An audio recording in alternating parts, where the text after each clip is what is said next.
Ladies and gentlemen, coming from the top rope, we are here with episode number 51 of In the Bag. 50, Mr. All Business Brad, how you doing today? Good, dude. Hey, just dealing with the worst poison ivy of my life, but other than that, we are good. We are good up here.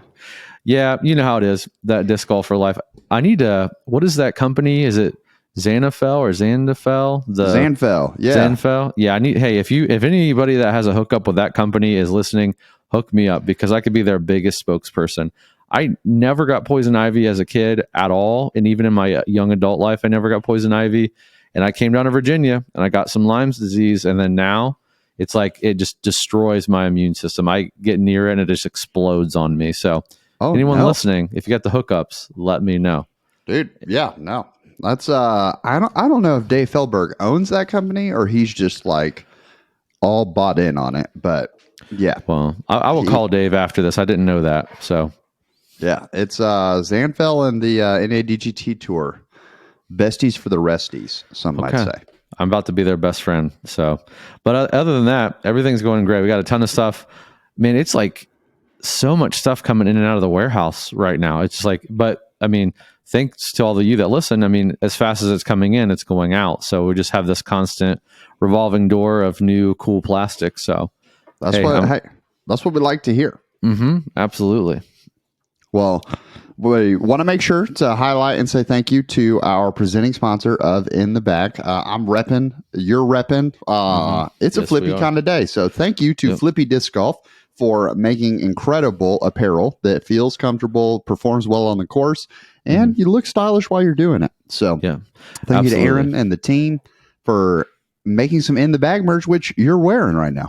Yeah, and you can check all that out in the link in the description. I think Aaron would be okay with me saying he's got some cool stuff in the works. I know for you, Robbie, for us at Foundation, not only just like new designs, but like new, like I guess material, new types of clothing to wear. So we're all excited about that. And again, thanks to Aaron and Flippy, we couldn't do In the Bag and a lot of stuff here at Foundation without you. So thanks a lot.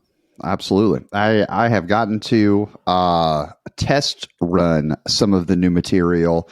And if you look closely in the Jomez practice round that has Brody in it, I'm rocking some of that new material. So tried to sneak it out there. It's been in a couple of videos as well. But yeah, it's pretty amazing, y'all. So definitely be sure to check it out. I'm very excited for it. And just once again, grateful to Aaron and the team for making In the Bag even more possible. So thank you so much. But Brad, we have an amazing guest lined up today. Yes, we do. Number 51. I'm excited about this because I think, 51 episodes in, we haven't had any repeat discs. This episode, we repeat a disc, but it's it's not the same disc. And I'm sure you'll ask me questions about that, but just proving how like weight and like different types of plastics and different runs can make a difference in how the disc flies. So I'm excited to talk to this week's guest about this because this spot in the bag is like a spot I'm really loving right now and spending a lot of time with. So I'm excited. I believe Mitchell is our guest today. Yes, sir. Let's invite him in. Welcome. How's Mitchell. How you doing, sir? Doing pretty good. How you guys doing this morning? Doing Living well. the dream. Can't complain. So tell us, where are you in the world, Mitchell? I'm currently in Denver, Colorado. Awesome. Okay. We haven't had very many Colorado guests, Robbie. Maybe just Jesse? We had Jesse, and then we had one other guest who's in Colorado Jesse recommended. So okay. So welcome to our Colorado listeners. Yeah. So my first thing is, if you're in Colorado, I feel like you just throw far. Every person that I know that lives in Colorado long term ends up just throwing obscenely far. So we want to get to know you and your disc golf game, Mitchell. So how long have you been playing? I've been playing for 11, 12 years now. I got my first basket as a birthday present when I was like 14 or 15. It came with like a random selection of discs. Me and my buddies would just play in the backyard as a yard game. And just like, hey, let's throw from the mailbox. Let's throw from your deck. Let's throw from this tree. Just kind of like make some fun in the summer days. Yeah. Awesome. Okay. So if we were to put you out on the course and we were to say, hey, Mitchell, this basket is X amount of distance away from you, how far does that distance go that you feel like you can comfortably reach it with a controlled shot on a backhand and then a forehand as well? Like, what's your attacking distance? I'm attacking if it's within 250 to 300. I can't really push past 300. Every once in a while I can get there, but not consistently. On a backhand, which I also throw standstill backhands. I don't do a run up. Forehand, I do a small run up, and I'm maxing out at like 200. Okay. Awesome. And so that's distance game. Let's talk about your putting game for a second. We line you up on the putting green, and we're like, all right, you got 10 putts from 15 feet, 10 putts from 25 feet, and 10 putts from 40 feet. How many are you making at each station?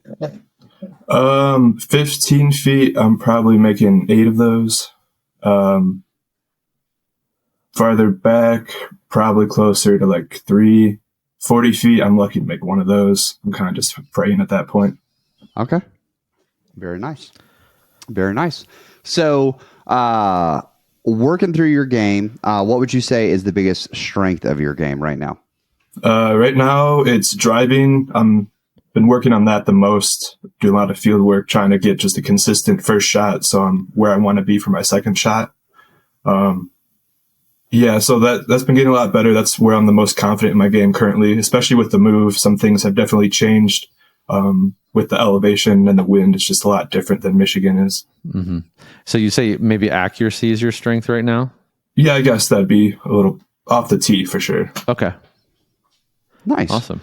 Well, looking through your bag, I am so intrigued by the lower half of your bag. Not that I'm like unintrigued by the top half of your bag, but you have some decisions that you've made in terms of how you use certain discs that I've not seen before. Your bag is very atypical from what I would say is the cookie cutter build. Okay. So which is not a bad thing. It's nice to switch it up. This is the beauty of, like, as someone who is a bag theorist, I'll call myself. I love seeing the beauty of disc golf is that people can attack a course so differently because there are 8 billion discs around. We talked about in the intro, stuff's coming in and out of the warehouse all the time, which is great because that means that if you love the inner core and like Hunter hates the inner core, you don't have to have it. Like, he doesn't have to have it in his bag, and he can find something that does something similar. So yeah, the way that you approach this, especially as someone who works with a lot of new players, I always love hearing like, okay, so why do you make these decisions? Because maybe someone else could learn and utilize this and find success versus the cookie cutter approach that lots of us take. So let's start with your distance drivers, because you're throwing 250 to 300 on a backhand. I'm guessing, do you throw any of your high speed discs on forehand? No. Okay. So what's the fastest disc that you're throwing on forehand, just so I can know when we get to that point? The fastest would be a Firebird. I'm usually just throwing the Volt or the Firebird on a forehand. Okay. Awesome. Great. There are only 2 people in this world that I know that throw the T-Devil. One of them is you, and one of them is my youngest son. He loves the T-Devil. So what does the T-Devil do for you? It's pretty overstable, especially here. It's changed definitely with the move. It definitely gives me a nice flex shot, so I can kind of flex it over, and then it comes back pretty reliably. Doesn't really turn over too bad. If it's windy, I just throw it nice and straight, and it will kind of do exactly what I want. It won't go away. It won't like turn over really bad. So it's kind of, for an overstable driver, it does exactly what I need it to do off the tee. Mm-hmm. Gotcha. It does. Brad, does your son also throw it in Blizzard? Yeah. Okay. Maybe I'm crazy, but I don't like. I'm pretty confident the only T-Devils that I've ever seen are all in like Star. I had not seen one in Blizzard, so that's fascinating to me. Well, it's interesting because I ordered a few one time. They became available again. And I was like, well, Eli likes these. So maybe a few other people were. And like every time I order them, they sell out instantly. And I always get them in Blizzard and people just eat them up. So there are Blizzard or T-Devil throwers out there. I don't know. I mean, Eli's it's very light, but it's extremely overstable still. And he'll use it for like weird, like thumber or get out of jail shots. So that is so cool. Okay, so you've got the T-Devil as your overstable. This beast you have, also in Blizzard plastic, is one of the most lightweight discs that I've ever seen being in someone's bag. What does it do for you? It definitely turns over quite a bit more than it would at a more higher weight. I have one at like 160 or something like that, and this one's definitely more understable. I've been kind of playing with which weight I like. I saw that one so light and I just wanted to try it out because I haven't thrown something that light before. It definitely gets me a little bit more distance, but not anything too noticeable though. Okay. Fascinating. So you would say, and for listeners, that's 138, by the way. It's 138 gram Blizzard Beast. Mad props. I probably 4 or 5 years ago, I had a Blizzard Beast in my bag that I dyed a Greninja on top of. So cool. And it was so fun to throw. So that one brings back a little nostalgia personally. So because of your distance, like standstills, 250 to 300, do you end up throwing the T-Devil or the Beast a lot? Or is it kind of like, what situations are you pulling those out? So I actually just put the T-Devil back in my bag this season. It was out last season because it just was too high of a speed. I just was never throwing it. My speed's getting a little bit better, so I decided to put it in the bag to try it out now that I'm there. I'm sorry, I lost the question. Oh, no, you're good. So, like, how often do you end up throwing those two discs? Okay. Or are they, like, kind of only when the, like, open fairway? Yeah, so now the T-Devil's slowly getting in the rotation of being thrown pretty often. The Beast really only gets thrown when I have, like, something where I need long turnover, or if it's a tailwind, I need something that will fight that. Okay. Awesome.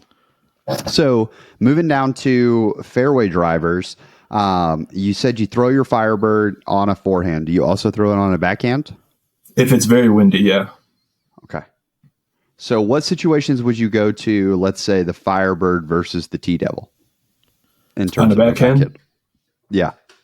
It's mostly just the wind. I'm much more comfortable with the Firebird. It's been in my bag much longer. I've thrown it on much more like shots and various things.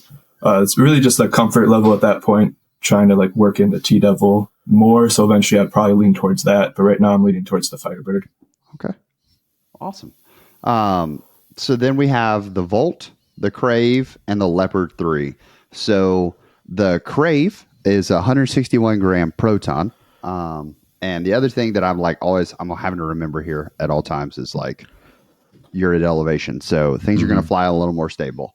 What I find super fascinating, we'll come back to the Volt in a second, but what I find super fascinating, you have a Crave and a lighter weight, which is like, if I were to just think about a Crave and a Leopard 3, I would say that like if they were the same weight in a neutral plastic, I would say the Crave is less stable than the Leopard 3. But your Crave, you have in a lighter weight, making it even more less stable. Or the Crave is more overstable than the Leopard 3. I want to make sure I'm saying that right. Yeah. And then because you have your Crave in a lighter weight, that would make it more understable in theory. But then your Leopard 3 you have in Halo, which makes it more overstable. Yeah. So do these actually, like if we were on the chart, the Crave is slotted to be more overstable than the Leopard 3. How do they fly for you? The Crave is a little bit more stable than the Leopard. I have two Leopards. I have one that's really beat in, and I took it out of the bag to start beating in this other one. My new Halo Leopard flies almost the same as my Crave. So there's a lot of overlap right now. I'm not really throwing the Crave as I'm trying to beat in this Leopard. Yeah. As the Leopard beats in, they definitely fly differently. the leopard will get more understable and I'll get those nice turnovers out of it that I'm looking for. And the Crave's in Proton too, so that's going to make it more overstable than typical, in my opinion. Yeah, that's fair. It's definitely not like a Fission Crave or something. I feel like you had if you had a Fission Crave at 161 grams, that thing would fly. It sounds like what your leopards want to do. Mm-hmm. Yeah, a little flip up and go forever. Okay, so my question there would be, you said you had a leopard that was beat in and you took it out to test out this other is the other leopard you had, is that like purple halo? It's blue halo. Okay, perfect. So I'm just looking through one thing that Mitchell did, and I actually really kind of appreciate this. Once I deciphered it through the chart, is that Mitchell put his disc library in the bag as well, which for some people, like for me personally, sounds awful to try to put every disc that I own, but that's because I counted them the other day and I own almost 600 discs. So that would be a bad idea for me, but looking through. So it also made the suggestions a little easier because it was like, okay, he does not have one of these. So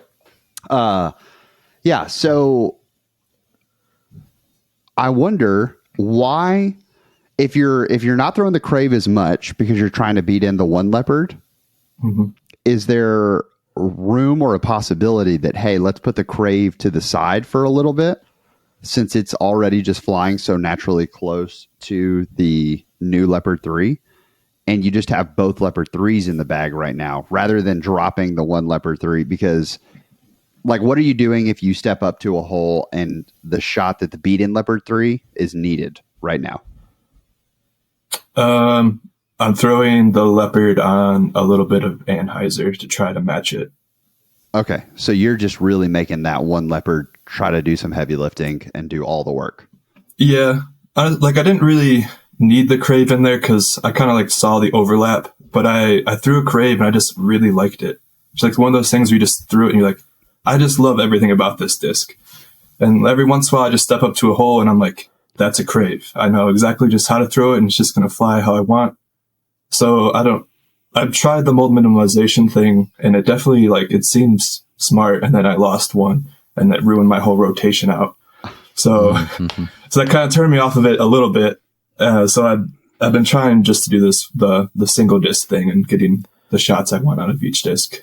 Yeah, no, that makes total sense to me. And especially if you're trying to get another Leopard 3 into that same beat-in state that the other one is, if you're not playing tournaments or anything, I think that's totally that you're going to get it there way faster than having to force it into those shots rather than oh yeah, I already have a disc that just does this, because that disc is then going to fall further out in terms of whatever, and then you're still going to end up with the same problem. So, I think that's valid. I just wanted to check, and Mitchell, I get you on the Crave, man. Brad, do you have a disc in your bag right now that feels that way, that you're it doesn't, I know that it's probably competing with some overlap, but hot Jiminy, I love this thing. I just put the Hooligan thread in my bag, and it and the FD fly pretty similar, the S-Line FD, but I just love it. It feels good. If I'm okay, I know exactly how this is going to fly. So that's the recent disc that I put in there that feels like that. Okay. Yeah. It's the Frio for me by Lone Star. I the Frio flies more overstable than the numbers give it credit for. And man, it is just like my evader, like my straight evader. But I'm with Mitchell. I'm stepping up to some holes and I'm it's a Frio hole, baby. Let's go. Grab the chili. We're grabbing some Fritos with some Frio and we're having a good time. So I totally dig that. Now tell us about your Volt, Mitchell. That's kind of my slightly overstable fairway shot. If it's not super windy or anything, I need that Firebird. It doesn't really turn over on me ever. I can almost shank it and it will still kind of stay pretty straight and come right back. So I love it for that reason, because I tend to like do a thing where I like come wide every once in a while and it just shanks the shot way away from where I'm aiming. And that it just fights that somehow and comes right back. Okay. Same with forehand. I can kind of like put it on a little bit too much of an Hyzer and it will still come out and end up mostly where I want it. Gotcha. Okay. So amongst these 5 drivers, we'll lump them all as drivers, fairway or distance. Mm-hmm. If you were to say which 2 are you throwing the most right now? Right now, it's going to be the T-Devil and the Leopard 3. Okay.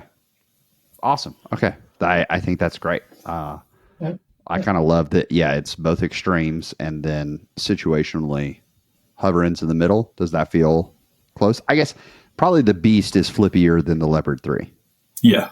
Okay. So it's like, if this is our spectrum, you're here and here. Yeah. Yeah. Okay. It sounds like your game plan, Mitchell, is to take these discs that maybe are on the far side of the spectrum, like Robbie's saying, and you're going to manipulate those discs to do what you want versus having like a flat release on multiple discs to do the flight path that you want. Correct? Yeah. I kind of like have a thing I do with each disc. Right. Yeah. Because like you're saying, like with your Leopard 3, you're like, oh, it's maybe a little more overstable than I want it to be right now. But you seem pretty comfortable with like, oh, I'll just put it on some Hyzer and I'll use the term from a couple episodes, craft the shot the way that I want to, just with the disc that I have. Yeah. I'm really comfortable with the Leopard 3s too. Like I've been throwing them since the beginning. That's one of the first discs I ever threw. Mm-hmm. I just know what to do with that disc. It's really comfortable for me. I'm very familiar with it. So like beating in the beat-in process of it, I've done a lot of times. I know what happens to that disc and how to beat it in. Yeah. It sounds like the T-Devil, you have some comfort with that. That's why you kind of brought it back to your bag as well. Yeah. Okay. I used to throw it and then, I took it out just cause I didn't have the speed. Yeah. Mitchell, I'm going to bring you into a Robbie C agenda here. Okay. I need your help here. Sure. I need you to tell me if someone's walking up and they're like, hey, I want to try a Leopard 3. What plastic am I putting in their hands that you feel like is the most true Leopard 3 flight that you found consistently? A beat-in star. Beat-in star Leopards I really like the flight of. Okay. So one of the first, when I played with all of these old discs for a while. We had a guy, his name's Tom Monroe, PDGA number 33. He sat in a van next to our local course. So as college students, we were like, who's this like homeless-ish man sitting here selling Frisbees out of his car? Little did we know it was the legend Tom Monroe. So that's where like we acquired almost all of our discs when we first got started, is buying them out of Tom's van. And then I discovered that Amazon sold discs. That's the next place I went to buy discs. And my parents bought me a Champion Leopard 3 for Christmas in like 2017, 2018, something like that. And that thing, I am fairly confident, was a misstamped Firebird. Because it is one of the most overstable Frisbees I've ever thrown in my life. And from that day forward, this is the Robbie C agenda, I swore that I hated the Leopard 3. In fact, someone came in the shop last week and they were looking at a Leopard 3 and they're like, this seems like a nice flippy driver. And I was like, nah, man, that disc is terrible. You need to go ahead and just put it down, and literally talk this man into another disc. So Mitchell, I'm trusting you. We recommend stuff all the time. Star Leopard 3. That's what I'm putting in people's hands if they want to try Leopard 3. Mm-hmm. And it won't fly exactly like the numbers right off the gate. It will fly definitely more overstable. Yeah, but totally. As you start to play with it a little bit, one day it'll just suddenly start turning. You're like, oh. Yeah. Sorry. That's awesome. Yeah. Yeah. Okay. Awesome. Well, that is phenomenal. Yeah. Okay, great. So we're going to talk about your mid-ranges a lot. That's what we kind of focus in on. So I want to jump those to putters real fast. I'm going to lump your NVN as a putter, even though it's in plasma plastic. I would assume, I'm not even going to assume. What is your NV fly like in plasma plastic? It's overstable putter. I use it if it's a short tee. I use it off the tee if I need to, like if I'm at a Johnny Roberts type putter course. good, like goes left off the tee, or if I just have that like 100 to 150 approach shot where I need that overstable putter. Okay. So not necessarily a distant shot for you, very much a controlled sort of hyzer. Mm-hmm. Okay. Awesome. Do you putt with Magics? I do. Very nice. And the hemp blend, super grippy yet firm. Yeah, it feels really cool. It's like a unique plastic. It's almost like a waxy. That's kind of the term I use. It's a cool hand feel. Yeah. Yeah. I think Brad might be muted. We can't hear you. So while Brad gets it dialed back in to be connected with us. So you got the Magic. You also have the inner core. Mm-hmm. Still nothing, Brad. Yeah. Nope. Go ahead, Mitchell. Yeah, the inner core. Shout out Jesse. That's a cool disc. I have a little bit of Anheuser in my shot, so it flies a little understable for me. Okay. If there's any wind, I can't really throw it. It just burns. But if it's pretty like calm day, that disc is just pretty straight. Just a light little like move in the flight path, and then pretty much where you want it almost every time. Yeah, we're fans of the inner core and Jesse on this podcast. So I kind of use mine for more of like I'm not like a jump putter. I don't like to jump putt. And there's just something that I can give it a little more spin from like that 50, 60 feet like area. And it'll just kind of stay lofty for me if I give it a little nose up. And I just feel like it floats like right to the basket. So yeah, it's really good at floating. It comes out the most for me when I'm like within 75 feet. I just want that little touch approach floater. Yeah. Okay. Yeah, and I'm going to defend my boy Jesse here because I did not defend his honor when I shot a video with his disc. I think a lot of people, I've heard like complaints against the inner core because they say that, the flight numbers were built in Colorado and therefore like for those of you playing at elevation, that's how the disc is actually supposed to fly. I'm going to go ahead and debunk that and let you know that Jesse 100% sent multiple protos out to people who did not live in Colorado and asked for their influence on the numbers. And also Jesse has family in California, so he tested it out there too, which is not at elevation. So, but with that being said, I have never thrown it at elevation. I'm so fascinated, like that you said it was understable for you because of that Anheuser release. So even with elevation, do you feel like if it gets over, it doesn't really have the fight out ability? It has a touch of fight out because it just kind of have that here. Yeah. But not a lot. It's going to mostly hold that line. Okay. That's awesome. Okay. That's good to know because I find that when you beat them in, they do that. But like out the gate, no, that's really good to hear. So awesome. Okay.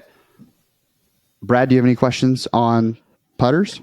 No, not really. I think that all kind of makes sense. And I guess one sidebar, your Envy, is it like extremely overstable for you? No, it's pretty beat in at this point. So it's not extremely overstable like it was when I got it. I just wondered what the overlap was for like your wasp / deflector and the Envy. I mean, when are you pulling out? I mean, is it just a sheer? Are you seeing that much distance difference in the discs from an Envy to like a wasp?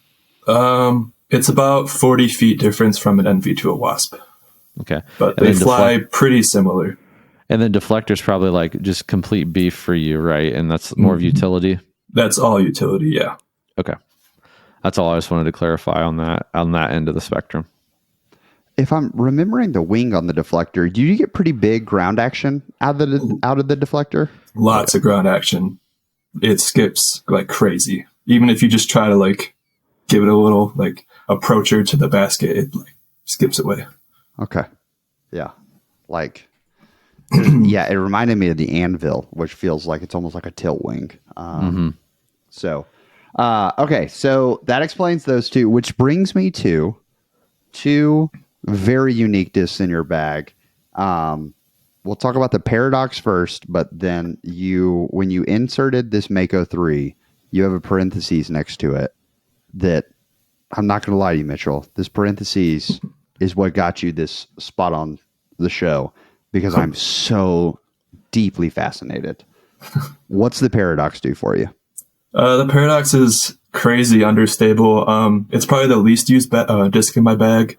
Okay. It mostly comes out when I'm like in some weird bush tree and I need some patent pending to like get out, or some weird roller to get out of that situation. Besides that, it really doesn't get used. Every once in a blue moon, you just end up in that weird situation where a crazy understable disc is what you need. Yeah. Okay. I would wonder, you got the Paradox. Have you ever tried using, I see you have a Sonic and a Glitch in your library. Have you ever tried using either of those for that similar shot? Mm-hmm. So the Sonic I have is really old and it is crazy beat in and it's just not really usable anymore. So I just replaced it with the Paradox. The Glitch I actually just got like last week. Okay. I just picked up one of those OTB drops. So I haven't really played with it too much, but what I've tried out, I really like. Yeah. I would experiment with that disc and that slot, because I think not only I'd just be curious, because I think the Glitch has the potential to probably do a similar thing if you're like rarely using that. And I'm a big fan of like, what other shots could you eventually use it for if you had it in the bag instead of the Paradox, something or other. That's where I tell people all the time, like, who love the Berg. Once again, I'm not trying to join the Swanky fam and just straight trash of the Berg, although I don't think it's a great disc. But what people love about the Berg, you can do with other discs, but those other discs have other things they can do as well. So it's just fascinating. So that would be something I would definitely like. I would encourage maybe like a 2-disc round. Take your magics with you, but like just play with the Glitch and the Paradox and see, can you accomplish same things, but like also different. So Mako 3, the parentheses you have next to it says approach only. Mm-hmm. What does that mean?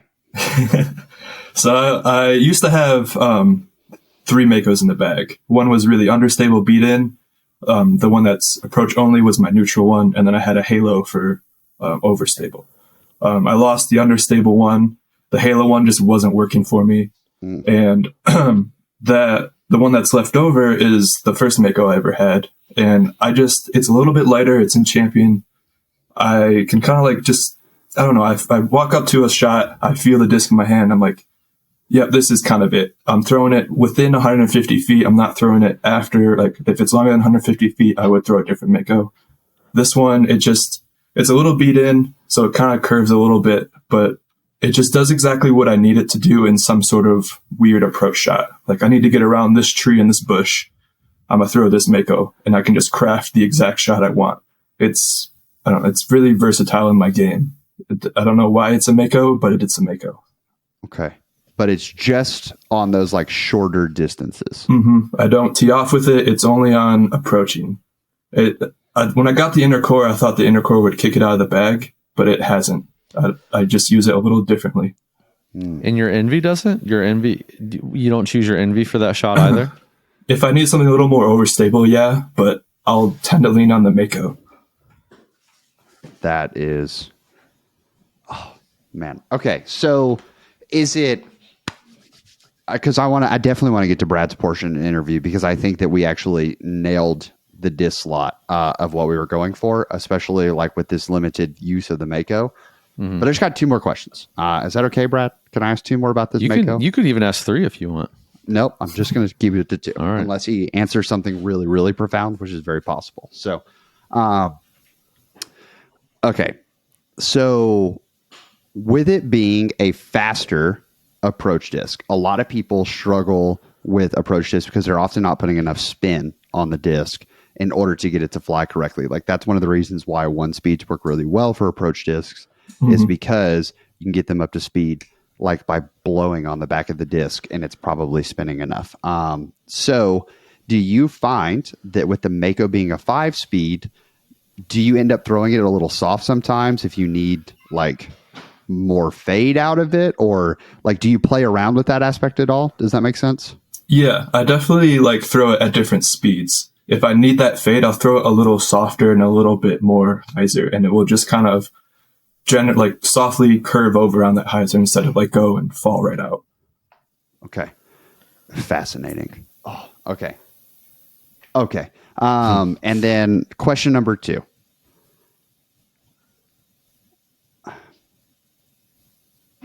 is this a disc? You talked about like one disc, one shot. If something were to go horrifically wrong right now, like you go out after this podcast and you're like, all right, game on. And like you got to throw that disc and a UFO flies out of nowhere and sucks that disc up out of the sky. What are you doing? Like, is it a Griffin disc in terms of like, it's just super unique? Or do you think you could easily get like another Mako 3 to that same point? I don't know if it might be unique because I've owned a couple Makos and none of them really feel like that one does. But most of that approach, I think, is just really a comfort thing. I'm just really comfortable with that disc. So like when I step up and I'm just like, what do I do here? I reach for that because I know I can do pretty much anything with it. Gotcha. And you're not really throwing it in places where like there's a chance to lose it anyways. Not really, no. Unless there's like water behind the hole or something. Okay.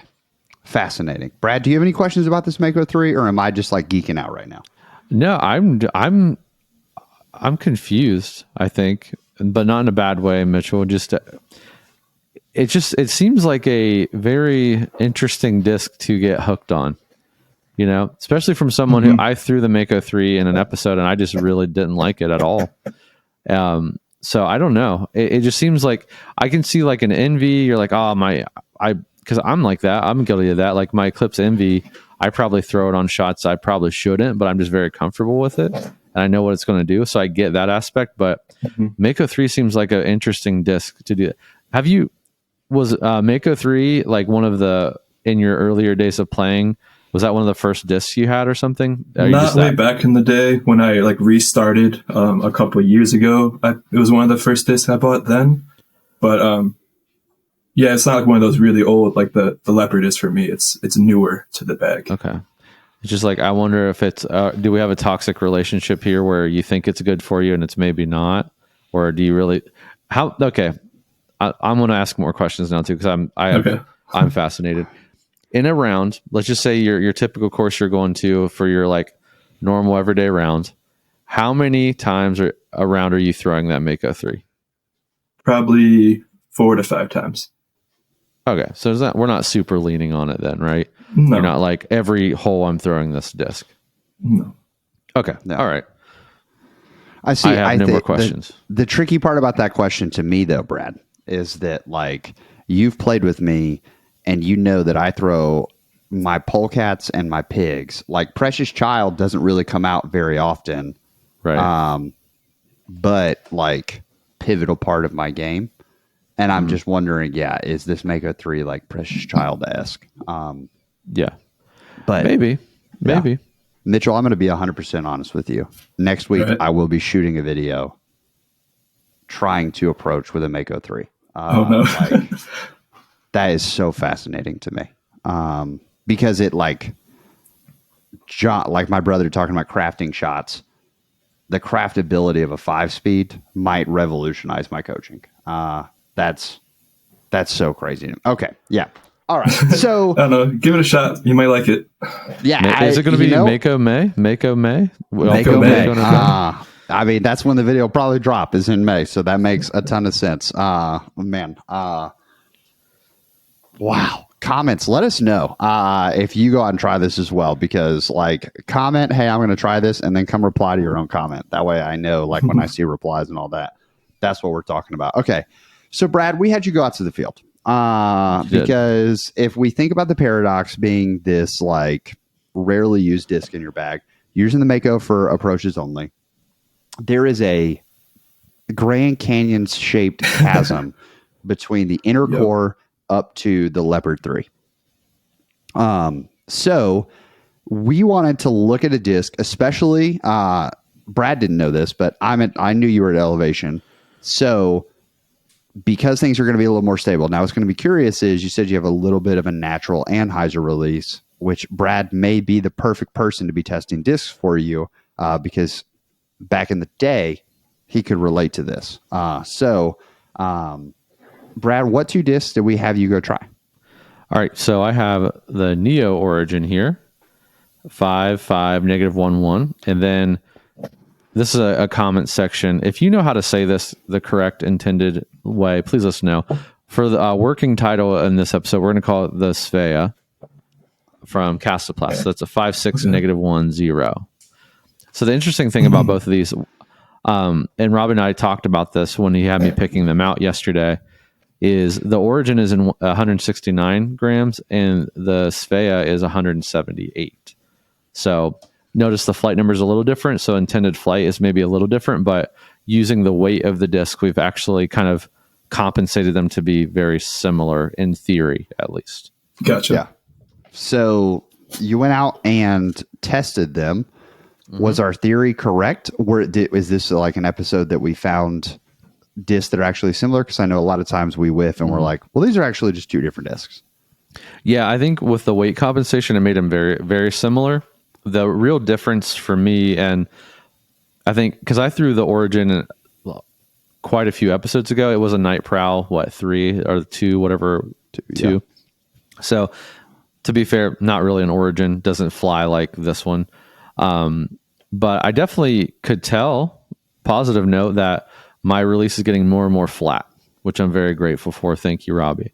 The biggest difference really was the Origin. The way I really like the Origin. The way I would describe this is I threw it very flat and it would push straight and then have this very gentle turn to the right. And it was almost as if it was not wanting to go right, but it was just being forced that way at small increments. So it was like a very gentle turn, and then it would just keep turning until the end of the flight. The Svea was very similar to that. I would say it maybe turned a little faster, but not very fast. And the only difference I noticed with the Svea was at the very end of the flight, it wanted to come back like a tiny bit. It wanted to fade like ever so slightly. So it wouldn't finish completely turned. It would actually fade like a very small amount. But other than that, they flew like distance-wise very similar for me. Flight path pretty similar. And what I liked about both of them is I could actually, like, if I did want to release on a little bit more anhyzer, I could mold them.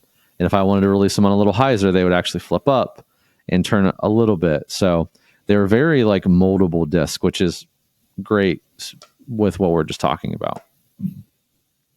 Okay. Okay.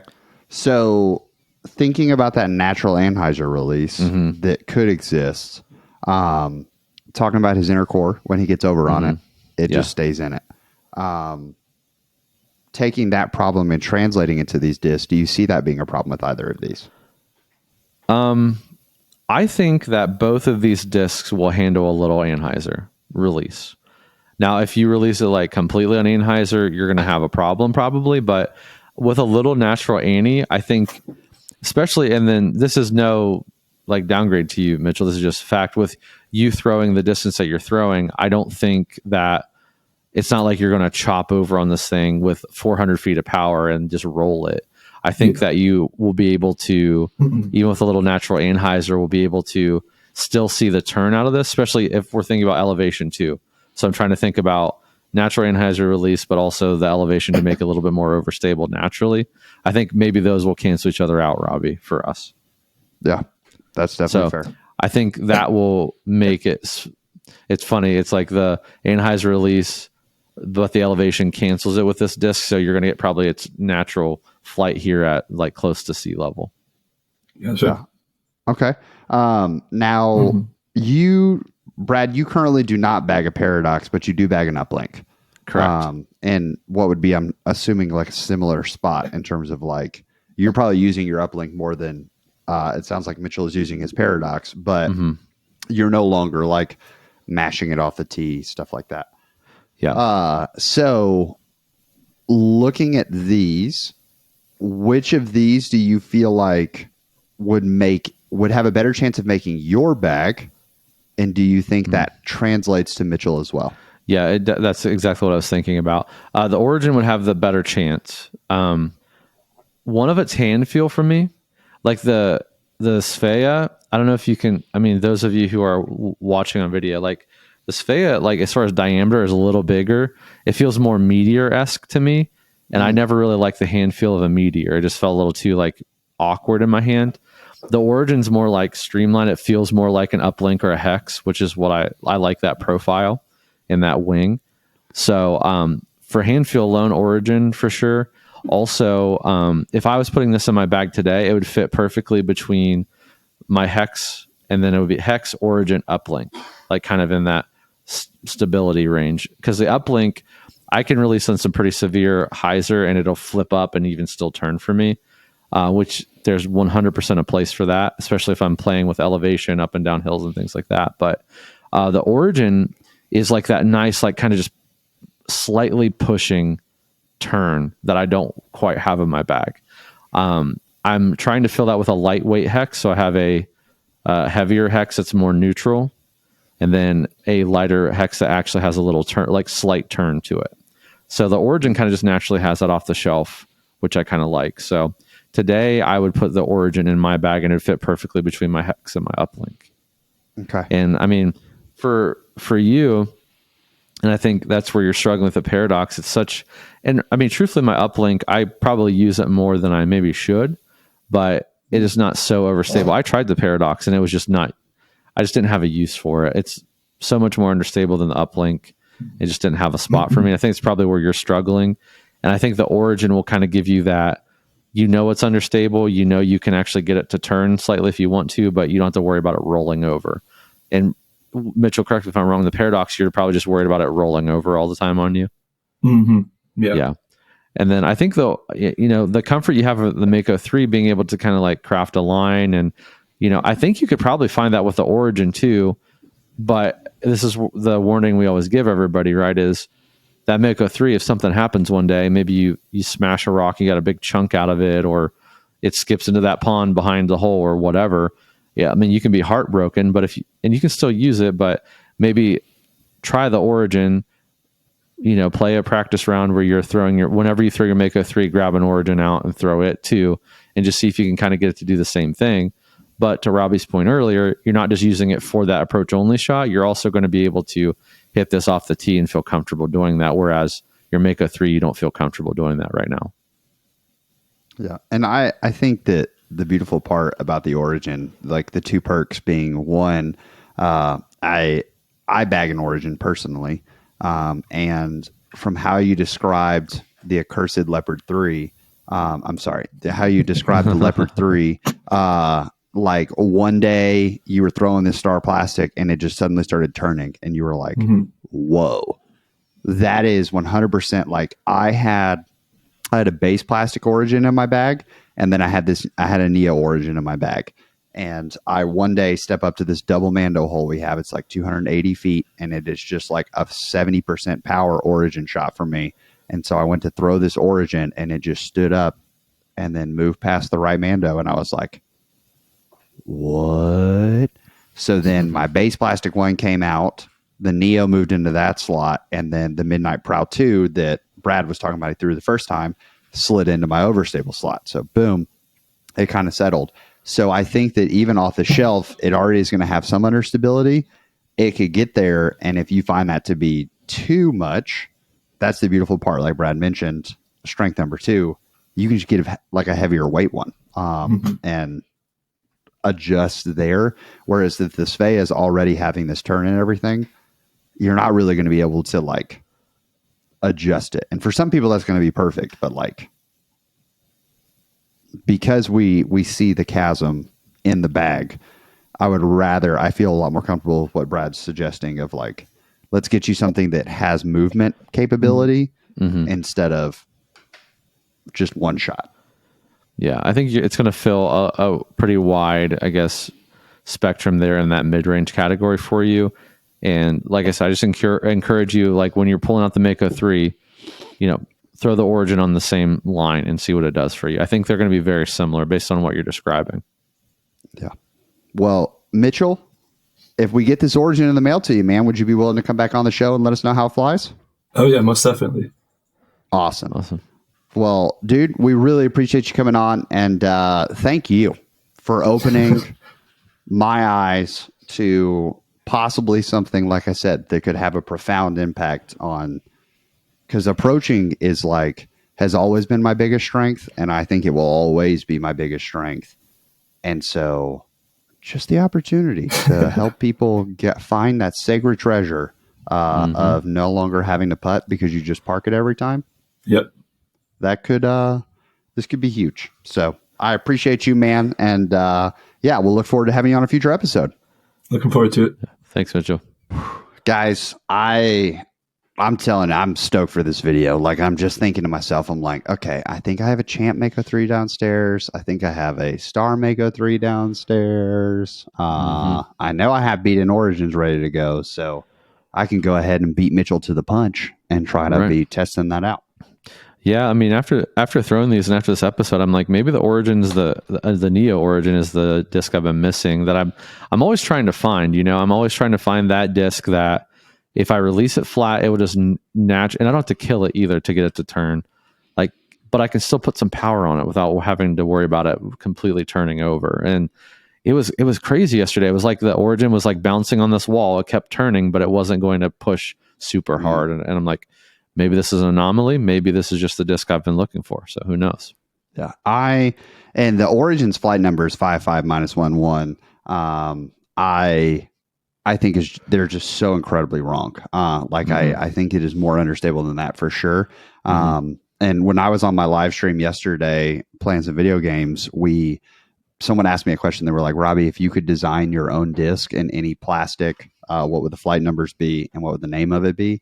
And I kind of threw out this idea of a disc, and it was something in this mid-range slot, because I just think pros have it in their bag. Obviously, Kyle Klein uses an Origin really well. But then for slower arms, it can be a more stable or neutral disc for you too, that potential to turn over and all of that.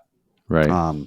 It's super useful and something that like everyone should have in their bag. And speaking of things that everyone should have in their bag, we have a sponsor for today's episode. Yep. So we are thankful for Double G Craft Jerky to sponsor our What's New in the Warehouse segment this week. Hey, if you've been living under a rock and you haven't been able to try Double G Craft Jerky, that's okay, because you can try it now. The best part is they've got a ton of flavors now. There's not just one flavor. We've got a ton. Hot Boom Sauce, Garlic Lover's Dream is here on the screen. That's one of my personal favorites. We've got Nate Sexton Sweet and Spicy. They've got McBeast Barbecue, Max Weight here with the McBeast Max Weight. And Smash Cracked Pepper, and the list goes on and on and on. I mean, they're all good. All the flavors are good. From if you like a more sweet jerky or a spicy or just more classic jerky, they've got a little bit of everything for you. Yeah, and like you said, the Max Weight. The beautiful part is that it's very it's almost a different kind of texture. It's a little more tender. Yeah. So another beautiful part about, not only do you get a delicious snack by buying some Double G Craft Jerky, every bag sold goes to the Double G Children's Foundation to help promote disc golf to youth. So they have bought discs and baskets for inner city children, helping grow the sport in an incredible way. So you're getting a fantastic snack for your bag. You get that replenishment in the middle of your round. Oh man, I'm about to take a bogey. Feel like my body battery's on low. Not today. You got some Double G Craft Jerky. And while you're doing that, they're out here donating thousands to families in needs through their program and helping put money forward to help put some of those events on. It is a fantastic cause. Plus, with every bag of McBeast, both Maxway and Original, they donate to the Paul Macbeth Foundation as well. So just so much donation going on while you're getting your fantastic food. Yeah, absolutely. And then, hey, for those of you who are running tournaments out there, they do offer a 1 ounce bag that it's great for players packs or giveaways. So that's awesome. I mean, that's something we're going to be considering here coming up with some of the things we're doing. So make sure you check out that. They also have merch. If you've seen Trevor wear his Double G jerky hat, I'm sure you have. He loves it. He wears it all the time. You can buy one just like that on their website. So make sure you check that out as well.